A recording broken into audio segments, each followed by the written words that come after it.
Good morning, ladies and gentlemen. Welcome back to another episode here on African Confessions. The following story that you're going to be listening to, it comes from a translation of a message that I received. Strange things indeed, they do happen in this world.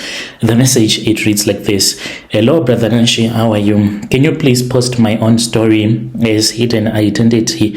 I want to confess to you the things that I did, and I hope that your listeners, they are going to assist me because I am in real trouble as I am speaking with you, and hopefully there is someone that is going to be able to assist me. So this is what happened to me, Brother Nashim. I have this brother of mine who is staying in South Africa. Me and my brother, we are no longer on speaking terms because of some of the things that happened between us. He chose a woman that I did not approve of.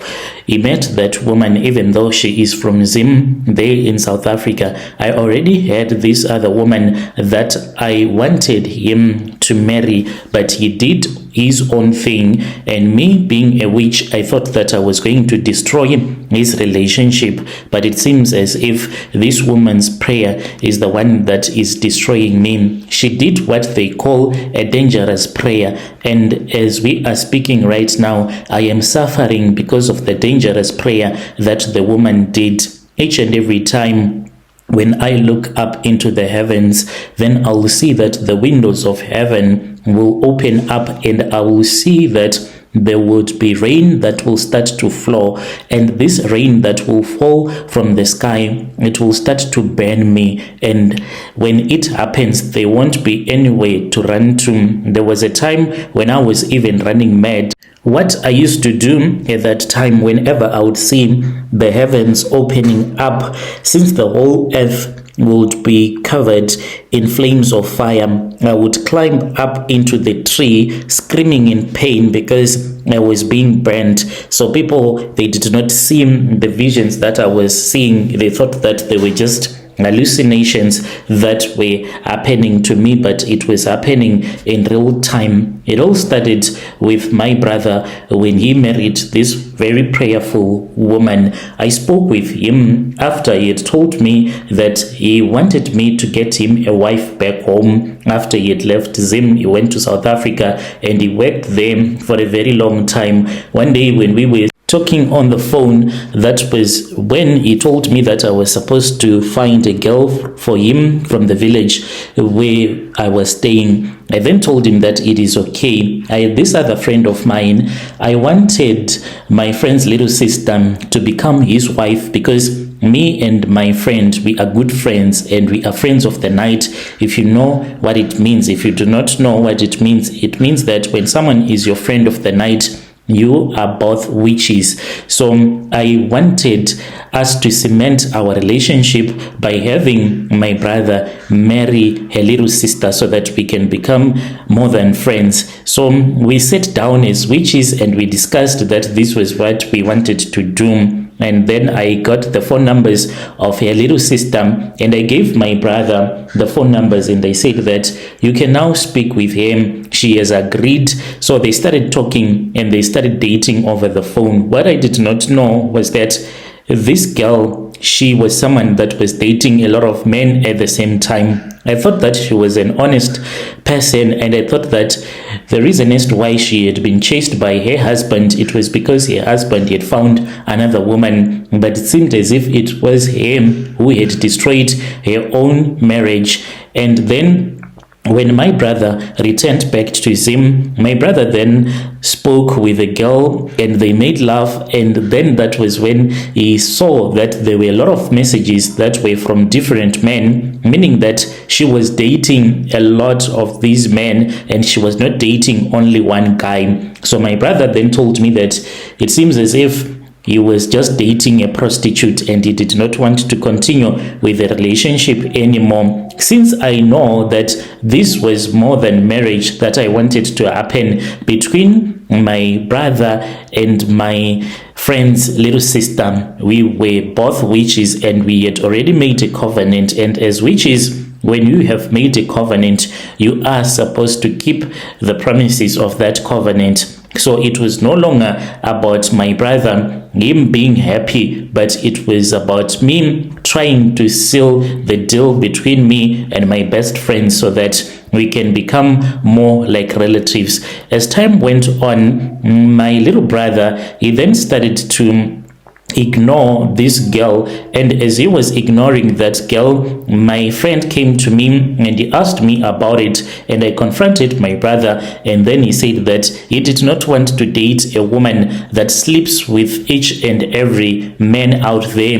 And as a matter of fact, there in South Africa, he had already met a woman that he wanted to marry. I tried to discourage him. I told him that he can never find love in South Africa. All Zimbabwean women that have gone to South Africa, they are just prostitutes. And he was like, no, it does not matter.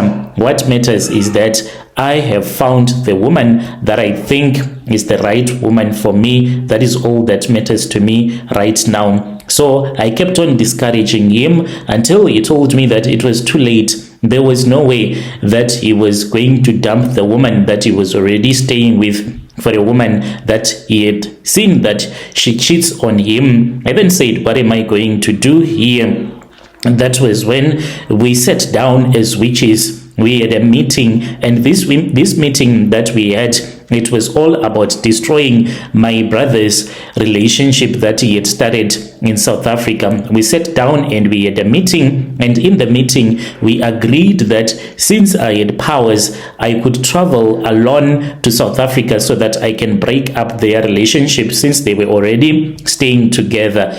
So when I came to South Africa, I then saw that I was unable to enter into their home, because at the place where they were staying in a shack. And each and every time when I would try to enter into that yard, I would see that the shack, it will start to burn. There would be flames that will come out of nowhere surrounding that shack that they were staying in, and I was unable to enter into the yard. So I returned back home. I had a meeting with my best friends about this, and then they decided to accompany me. We thought that since we were all powerful, if we could attack her from all sides, then we would be able to enter into that shack. But this kept on happening over and over again, and I was unable to penetrate that shack. So then we decided to make a plan B. If you are having cockroaches that you do not know where they are coming from, you try everything. You try to spray, you try each and every trick in the book to get them out of your house. If you see that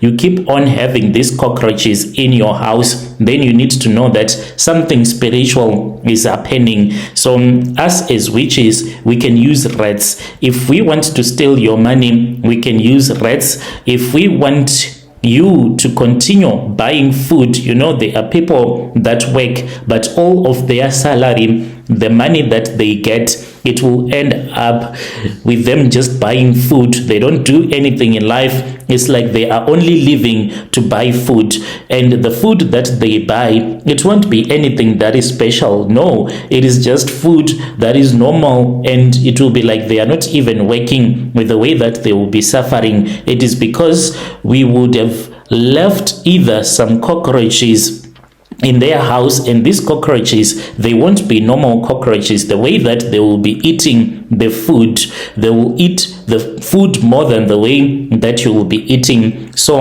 it is a spirit that will cause the food to get finished, so that you can keep on buying and working, just working to buy food, and you won't achieve anything when other people that you are working with like doing something with their lives. So Brother Nashi, this is what we did. I made love to a cockroach, but this cockroach that I made love to, I managed to enter into this other shack because she was staying with other people. So her neighbor was someone that was not prayerful at all. So I entered into her home and I slept with a cockroach. What I wanted was to sleep with a rat so that I can give birth to a rat. Then after I would have given birth to a rat. This rat, I will then leave it and give it instructions to go and attack the finances of my brother, because at the meeting what we had decided was that there is no woman who wants to stay with a man that is broke.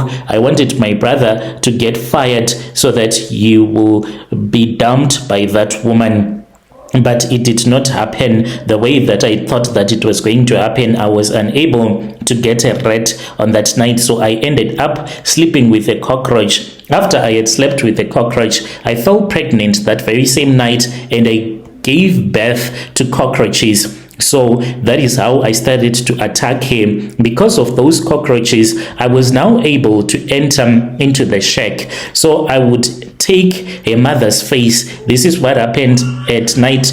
When you see someone in your dreams, it does not automatically mean that the person that you see is the one that is bewitching you, because as witches, we can take the face of your relative, and I will put on the face of your relative so that when you see me in your dream, you will think that it is your relative that has been bewitching you, but it will be I. So I wanted her to fight with her own mother. So then that was when I went to her mother. I stole her face and I wore her face, and I went to South Africa. This was done in the middle of the night. We would fly from Zim going to South Africa, and when I had arrived in South Africa, then I knocked on the door. She was so excited because she was like, "Mom, it has been a very long time. What has brought you to South Africa?" And she was so happy. She opened the door for me and I entered into her house. There was no fire on that night. Since there was no fire on that night, I then started to bewitch her. But as I was bewitching her, that was when I saw that there was a Bible. She would open her Bible and she would put a Bible underneath the pillow each and every night when she would go to sleep. So this Bible, it started to burn me and I was scared. She saw that I was scared of something. She asked me why I was scared. I then told her to close the Bible because there were flames that were coming up from the Bible verses that she had opened up. When I told her that she was supposed to close a Bible because it was burning me, that was when she discovered the whole lie. She was like, "But Mom, you are the one that taught me to pray. Why you do not want me to pray anymore?" And when she was looking at me, that was when I took this other sweeping broom and I tried to use it so that I can close the Bible, but it burned me and I started crying. As I was crying, then that was when my face started to melt and she discovered the whole truth that I had been using her mother's face all along. Then she started to pray. The truth was now out. She had finally seen a revelation that I was a witch. She started praying so hard. And this was a dangerous prayer that they started to do at their church, because she told a pastor about this vision that she had, and the pastor then said that let us do a dangerous prayer. And when they would do that dangerous prayer in South Africa, here in Zim, I would burn. I would see that there would be flames that will fall from the sky, and these flames, they will start to burn me until I started to run mad, because I kept on seeing these flames that would fall from the sky, and I would run and I would climb up the tree so as to feel a little bit better hiding in the trees. This is what happened to me, Brother Nanshi. I really do not know how your listeners can assist me. I went to this other church and I confessed to God about all the sins that I did, and I thought that God had forgiven me, but these things, they keep on happening. I don't know how can I stop these flames that fall from the skies so that they can stop burning me. When you post my story, please tell me. I'll be following through in the comment section. Dear listeners, right there was a message that was sent to me by one of our dear sister. Let us try to speak with our dear sister in the comment section. So as I was speaking with him, she told me that she have this African wrapping skirt that she still has. She told me that the way that she would use it when she used to be a witch, if she wanted to bewitch you, she would write your name on a piece of paper, and she will tie that piece of paper on that wrapping skirt so that bad luck can always follow you. So she has not yet thrown it away. I asked her why, and she did not give me a proper answer. Maybe this is the reason why you keep on seeing the flames that are falling down from the skies. She was saying that it is very important, if you are someone that is prayerful, to surround yourself with people that pray, because if you stay in a place where people that are around you, they are not prayerful, sometimes us witches, we can end up using those people so that we can bewitch you indirectly, using those people, just like what she did. She used the woman next door to her sister-in-law, and she entered into her house. So she was saying that it is very important to stay with people that pray if you are a church-going person. Let us talk about this in the comment section. I'll be back with another episode. To those that have not yet updated their dating app, please make sure to click the link in the comment section so that you can find your soulmate.